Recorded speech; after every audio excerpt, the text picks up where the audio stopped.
The NBA Finals gets its first Game 7 in almost a decade, and the anticipation is high. Then early in the first quarter, Tyrese Haliburton goes down with an apparent leg injury, and the look on his face is not just pain, it's heartbreak, and you can feel it. The moment he's worked his whole life for, Game 7, chance to win Indy's first title, ripped from him just like that. The replay was just so tough to watch, man. Non-contact, his leg buckled weird, the trainer came over, and you could just see the agony on Hallie's face, man, because this is Game 7. This was a fun series. A lot of people was down in this series, but this was a fun series. And just for it to end like that, man, that shit sucked, man. My enthusiasm to continue watching the game low-key died a little bit, but I was hoping somehow, some way, Andrew Nembhard and Pascal Siakam could pull the upset. But that was a confidence kill to them as well. And the crazy thing is, prior to that, Hallie was draining threes and talking shit. And I saw an Instagram comment where somebody said this was like watching one of those videos of someone before they died. And I couldn't agree more because everything was going so well. Then disaster struck. But it sucks to know that if he could have pulled off the incredible and could have won it, it could have gone down as one of the greatest championship runs of all time, because the Pacers being in the finals was on nobody's bingo card.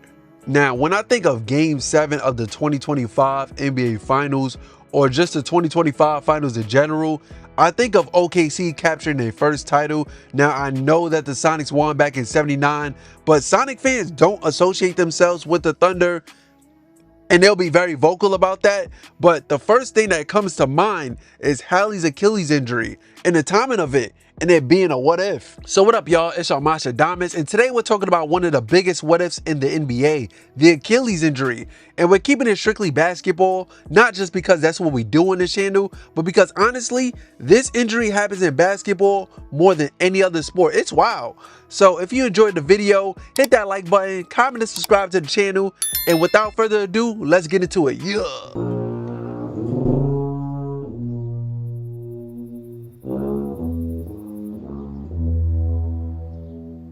Let's go back to 2013.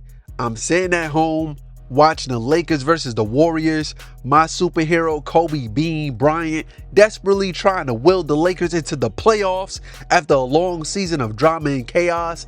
And it was a team that had championship aspirations. Like, look at this team on paper, but paper never won a championship. But trailing into the fourth, I'm watching Kobe do stuff like this. Last couple of threes, that one was just catching fire, and then Harrison Barnes is guarding him. Kobe drives, then suddenly just collapses. He's down holding that left foot, asking Barnes if he kicked him. And I'm like, man, he'll get up. The dude had a weird landing early in the game on the other leg, but this time, something was off.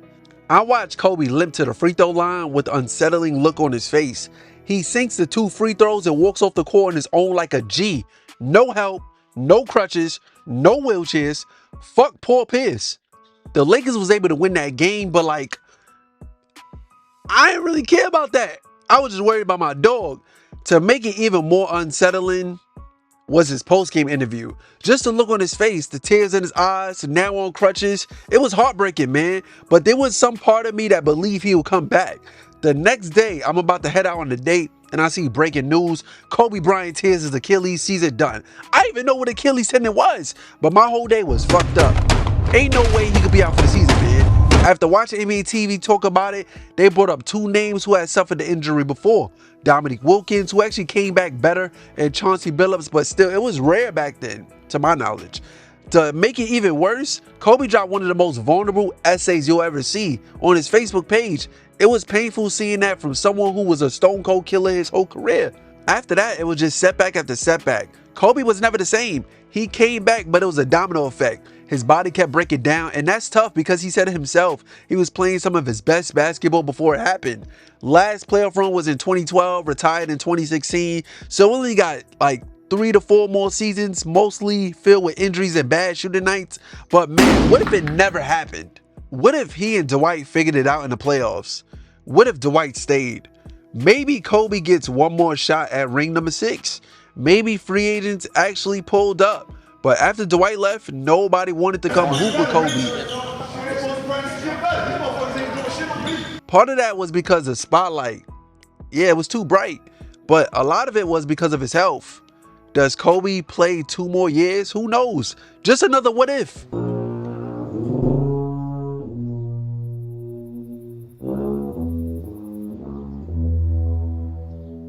Fast forward a few years and here comes the Boogie was a problem.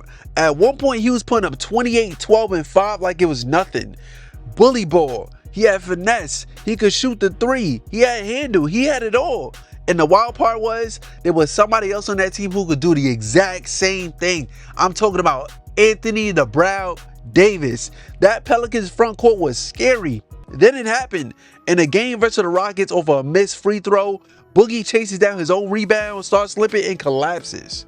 That injury changed everything because he was heading to free agency about to get paid.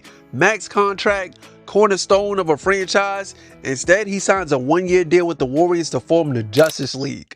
That shit was so crazy when I seen it, man. Woo! I mean, what can I say? The whole league is playing checkers, but we out here playing chess. But what if Boogie doesn't get hurt? That would have been scary in the West for years. They would have been another team to go up against the superpower Warriors. Him and AD could have built something special. Boogie went from top 10 in the league to journeyman in like 2 years. And it all started with that damn Achilles.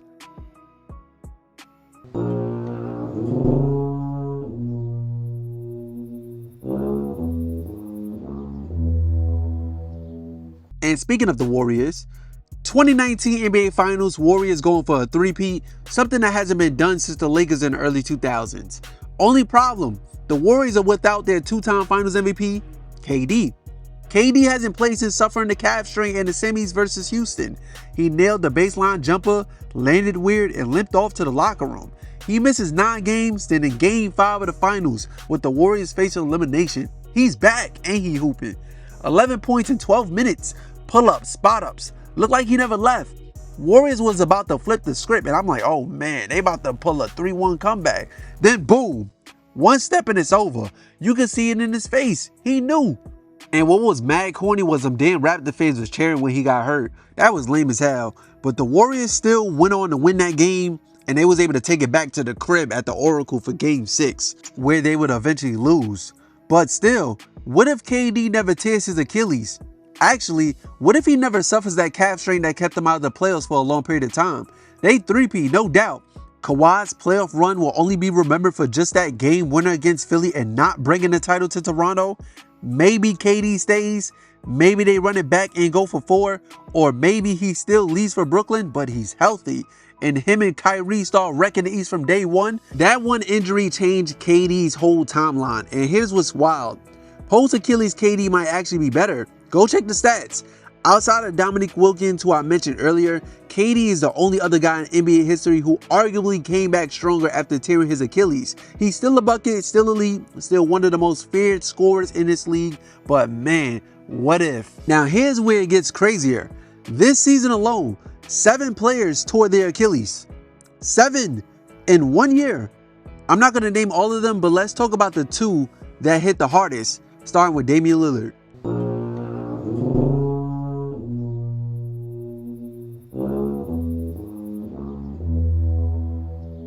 Dame finally gets traded out of Portland after never running from the grind. Teams up with Giannis, forming one of the scariest duos in the league. Everybody was talking championship, but it ended short of that. They got bounced in the first round. So coming into their second season, the pressure was on. They had a full offseason together, Doc Rivers still as their head coach, a questionable roster. Besides being one of the best scoring duos this season, the Bucks never looked like true contenders. Dame gets sidelined with a blood clot in March, comes back in the playoffs, but in Game 4, on the break of going down 3-1, halfway through the first quarter, Dame tears his Achilles. Instantly, he starts grabbing his heel, and he knew it. I knew it. I'm not saying I'm a doctor or anything, but at this point, I've seen too many of these. Non-contact, no twist in the ankle, just the visual of a rubber band snapping. Indy ends up winning the series and makes the finals. But what if Dame never gets hurt? Maybe they tie it 2-2. Maybe they win the series. Maybe Indy's magical run never even happens. Now, I don't think the Bucks were beating Boston, the Knicks, or Cleveland, but hey, that's why we say, what if? And wait, hold on, this might actually be the biggest what if in Dame's story, because while I was recording this video, the news just dropped that Dame just got waived by the Bucks so they could sign Miles Turner. I mean, I guess, whatever, but low-key, this might be a blessing in disguise for Dame.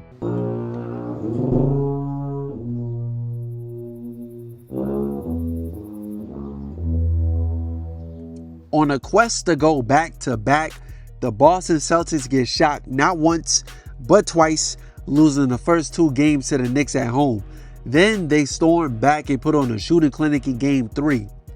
In the Game 4 showdown, a chance to tie the series, Celtics was in control for majority of it, but the Knicks were able to rally and go up by 7. But Tatum looked unstoppable, man. It felt like he was about to drop a 50 ball on them dudes and maybe steal a win. Then disaster strikes. I just hate seeing that happen. But say what you want about Tatum, he left it all on the court. And what if he doesn't get hurt? Yeah, the Knicks was up, but you play till the clock hits 0. Maybe Boston wins that game. Maybe they take the series. Maybe they go to the conference finals and beat Indiana. Maybe we get a Boston Celtics versus Oklahoma City Thunder in the finals. There's a million different ways this could have gone. So yeah, this ain't just about one player. When it comes to the Achilles injury, it feels like every year a career shifts, a team breaks apart, or a moment gets stolen. And that's why I'm saying the Achilles heel might be the NBA's biggest what if. The history of the NBA as we know it looks a lot different if these injuries don't happen. But at the same time, it's part of the game, as unfortunate as it is. And that's all, y'all. Thank you guys for spending some time with me. If you reached the end of this video, hit that like button and subscribe to the channel. And let me know what you think is the cause of all these Achilles injuries. People saying it's the low top shoes. I disagree. I think it's the wear and tear and a bunch of other things. So let me know what you think. I also have a podcast with my homies. We just uploaded a couple videos. I'll put the link in the description. And until then, y'all be good. What can I say? Mamba out.